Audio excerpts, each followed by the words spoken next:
श्री स्वामी समर्थ. तुम्हा सर्वांचे माझ्या चॅनलमध्ये खूप मनापासून स्वागत.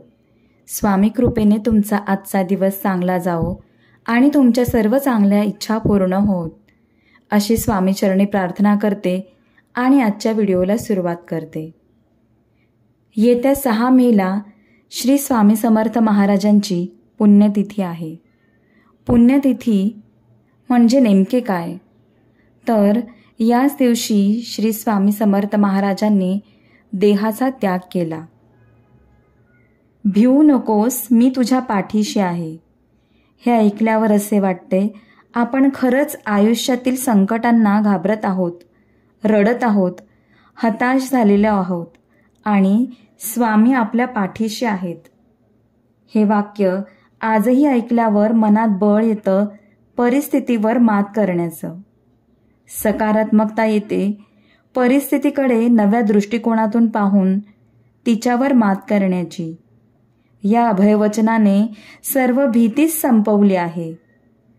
आपण संकटांनी परिस्थितीने खचून जाऊ, पण त्या संकटांची भीती न बाळगता त्यास बिनदिक्कतपणे सामोरे जाण्याचा विश्वास आपल्याला स्वामी देतात. खचून जाऊ नको, लढ, स्वतःवर विश्वास ठेव, विजय तुझाच आहे असे स्वामी सांगतात. फक्त पळकुटेपणा करू नका, परिस्थितीपुढे हतबल होऊ नका, चुकीच्या मार्गावर चालू नका, चुकीच्या मार्गाचा अट्टाहास देखील करू नका, कारण स्वामींना ते मुळीच आवडणार नाही. स्वामींनी आपल्या निर्वाणाच्या अगोदरच संकेत द्यायला सुरुवात केली होती. त्यांनी आपल्या सर्व वस्तू एका भक्ताकडून मागवून घेतल्या. त्यात त्यांचे कमंडलू, खडावा आणि दंड होते. त्या सर्व वस्तू त्यांनी वाटून टाकल्या. सर्व भक्तांना आश्चर्य वाटले. एका भक्ताने त्यांना सांगितले, महाराज, काहीतरी आपणाजवळ ठेवा. यावर स्वामी म्हणाले, अरे, ही लंगोटी पण माझी नाही. मला काय रे करायच्यात या वस्तू? कोल्हापूरचे वामनराव कोल्हटकर स्वामी त्यांना लाडाने वामण्या अशी हाक मारत. त्यांच्या मनात स्वामींना आपल्या घरी नेऊन भोजन करवावे अशी खूप इच्छा होती. पण स्वामींचे वय आणि त्यांची प्रकृती बघता ते स्वामींना काहीच म्हणाले नाहीत. एकदा स्वामीच त्यांना म्हणाले, वामण्या, अरे, घरात एवढं धान्य भरून ठेवलंस, पण आम्हाला कधी जेवायला बोलवलं नाहीस.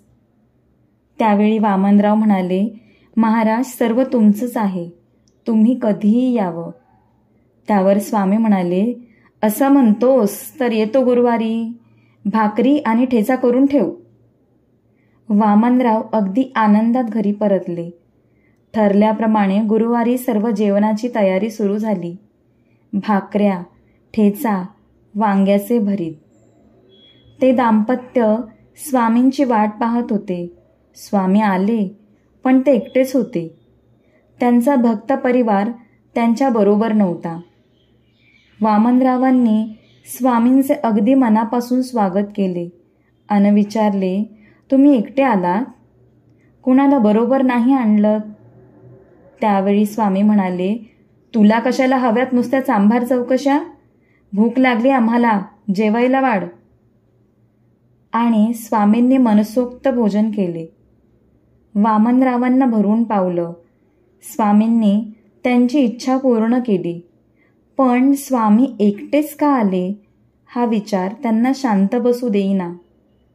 म्हणून त्यांनी याबद्दल विचारणा करण्यासाठी एकाला अक्कलकोटाला पाठवलं. त्या माणसाने परत आल्यावर सांगितलं की स्वामींनी मंगळवारीच आपला देह ठेवला. देहत्यागापूर्वी अक्कलकोट जवळील निले गावचे भाऊसाहेब जहागीरदारांना स्वामींनी शनिवारी घरी येऊ असे वचन दिले होते. त्या वचनाची पूर्तता करण्यासाठी आणि एक अद्भुत लीला दाखवण्यासाठी देहत्यागानंतर 5 दिवसांनी श्री स्वामी समर्थ निलेगावच्या वेशीबाहेर प्रकटले. या लीलेचे वैशिष्ट्य म्हणजे स्वामी एकटे नाही तर संपूर्ण लवाजमा सेवेकरी यांच्यासह तिथे प्रकटले होते. गावातील सर्व लोकांचे दर्शन झाल्यावर ते सगळ्यांसह अचानक कुठेतरी निघून गेले. लोकांनी खूप शोधले. शेवटी दुसऱ्या दिवशी रविवारी त्यांनी खुलाशासाठी अक्कलकोटात एक माणूस रवाना केला. तोवर दुपारी आणखी एक लीला घडली. स्वामी जहागीरदारांच्या वाड्यात एकटेच प्रकटले. पूजा स्वीकारली, मन मौनच बाळगून होते. भाऊसाहेबांना दर्शन देऊन ते साक्षात परब्रह्म तेथेच अदृश्य झाले. इकडे तो माणूस अक्कलकोटाहून स्वामींच्या मंगळवारी झालेल्या समाधीची वार्ता घेऊनच परतला.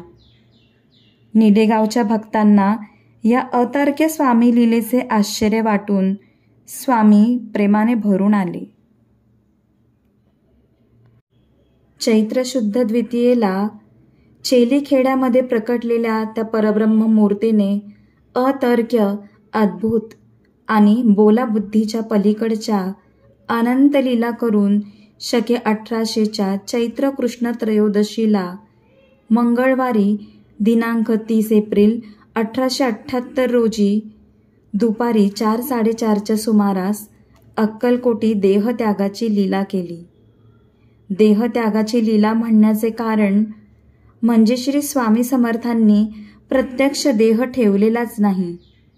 त्यांनी परमपूज्य श्री मामासाहेब देशपांडे महाराजांना स्वमुखाने सांगितले होते की ते 800 वर्ष याच देहातून कार्य करीत असून पुढची हजारो वर्ष ते कार्य चालूच राहणार आहे. शिवाय त्यांचे वचनच आहे, हम गया नहीं, जिंदा है. त्यामुळे श्री स्वामी महाराज कुठे गेलेले नाहीतच. त्यांनी फक्त आपले कार्य पडद्यामागून करावयास सुरुवात केली, एवढंच. स्वामी पूर्ण विश्वात आहेत, तर दुसऱ्या कुठल्या निजधामास जायची त्यांना गरजच काय? स्वामींनी अगोदरच सांगितल्याप्रमाणे बुधवार पेठेतील ब्रह्मानंद गुफेत स्वामी भक्तांनी जड अंतःकरणाने त्यांचा देह ठेवला. पण बाळाप्पा रोज अत्तर लावण्यासाठी त्या गुंफेत उतरत असत. 4 दिवसांनी स्वामींनीच त्यांना डोळे उघडून बस असं सांगितलं. त्या दिवसानंतर पुन्हा कुणीही त्या गुंफेत उतरलं नाही आणि दरवाजा कायमचा बंद झाला.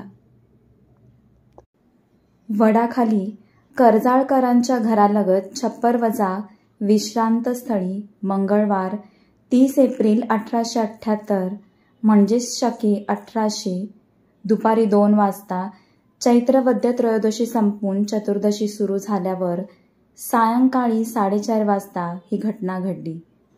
पुढे तेथे भंडारखाण्यातील दत्त मंदिरात असलेली एक शिवपिंडी वडाखालच्या समाधी प्रसंगस्थळी स्थापन झाली.